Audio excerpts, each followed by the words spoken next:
Welcome to Sheila ideas. இன்னைக்கு வீடியோவில் உங்கள் வீட்டு தோட்டத்துக்கு நீங்கள் ரோஸ் வாங்கணும் அப்படின்னு நினச்சி நீங்கள் நர்சரிக்கு போனீங்க அப்படின்னா நம்ம வந்து ஃபஸ்ட்டு சூஸ் பண்ணுற ரோஸ் செடின்னு பார்த்தோம் அப்படின்னா நல்ல பெரிய இலைகளோட நல்ல பெருசாக பூக்கிற வெரைட்டி என்ன இருக்குது அப்படின்னு சொல்லி நம்ம வந்து பார்த்து வாங்குவோம்.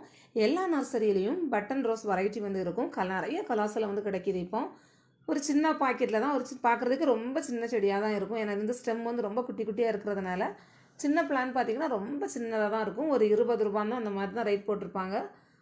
ரொம்ப சிம்பிளாக தான் இருக்கும் பார்க்குறதுக்கு. நீங்கள் நல்லா கேர் பண்ணி வளர்த்தீங்க அப்படின்னா உங்களுடைய செடிகளே இந்த மாதிரி நல்ல உயரம் வந்து வளர வைக்கலாம். அது மாத்திரம் இல்லை, நிறைய நல்ல உயரமாக வளர்ந்து நிறைய கிளைகள் இருந்தது அப்படின்னா நிறைய பூக்கள் வந்து இருக்கும்.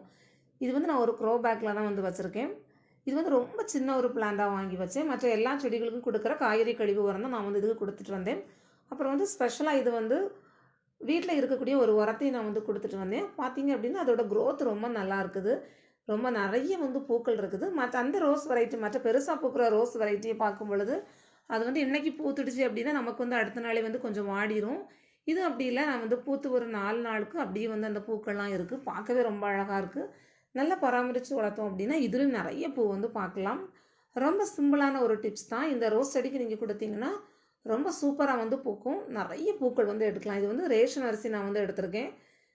நீங்கள் எந்த அரிசினாலும் எடுத்துக்கலாம். ஆனால் ரேஷன் அரிசி ரொம்ப பெஸ்ட்டாக இருக்கும். இதில் வந்து உங்கள் வீட்டில் 2 ரோஸ் செடி தான் இருக்குது அப்படின்னா 1 ஸ்பூன் வந்து தாராளமாக போதும்.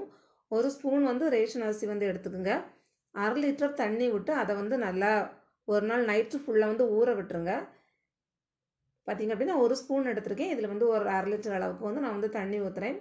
இது ஒரு நாள் ஃபுல்லாக ஊறும்போது என்னாகும் அப்படின்னா அந்த ரைஸில் உள்ள எல்லாமே வந்து நம்ம தண்ணியில் நல்லா மிக்ஸ் ஆகிரும். அதை நீங்கள் ஃபில்ட்ரு பண்ணி உங்கள் வீட்டுக்கு செடிகளுக்கு வந்து நீங்கள் வந்து கொடுத்து பாருங்கள். ரொம்ப சிம்பிளானது தான், ஆனால் ரொம்ப நல்ல எஃபெக்டிவாக இருக்கும். இப்போ நீங்கள் வீட்டில் சாதம் வடிக்கிறீங்க அப்படின்னா நம்ம வந்து கொஞ்சம் நேரம் அரிசியை ஊற வைப்போம். அந்த தண்ணியை நமக்கு செடிகளுக்கு கொடுக்கலாம். ஆனால் இது நிறைய நேரம் ஊறும் பொழுது வந்து ரொம்ப நல்லாயிருக்கு செடிக்கு வந்து கொடுக்கும் பொழுது. நான் வந்து இதை ரெகுலராக கொடுத்தப்போ செடியில் நல்ல வித்தியாசத்தை பார்க்க முடிஞ்சது. இப்போ வந்து ஒரு 2லேருந்து 3 செடிகளுக்கு இதை வந்து நம்ம ஊற்றலாம். வேறு மண் ஃபுல்லாக நிறையிற மாதிரி ஊற்ற முடியாது. கொஞ்சம் ஓரளவுக்கு நீங்கள் மேலே வந்து ஊற்றி விடுங்க. இந்த மாதிரி நீங்கள் வந்து மாதம் 2 தடவை நீங்கள் வந்து ஊற்றுனீங்க அப்படின்னா உங்கள் செடியோட வளர்ச்சி ரொம்ப சூப்பராக இருக்கும். நீங்களும் ட்ரை பண்ணி பாருங்கள். இந்த வீடியோ உங்களுக்கு பிடிச்சிருந்தனா சப்ஸ்கிரைப் பண்ணுங்கள். Okay, thank you viewers.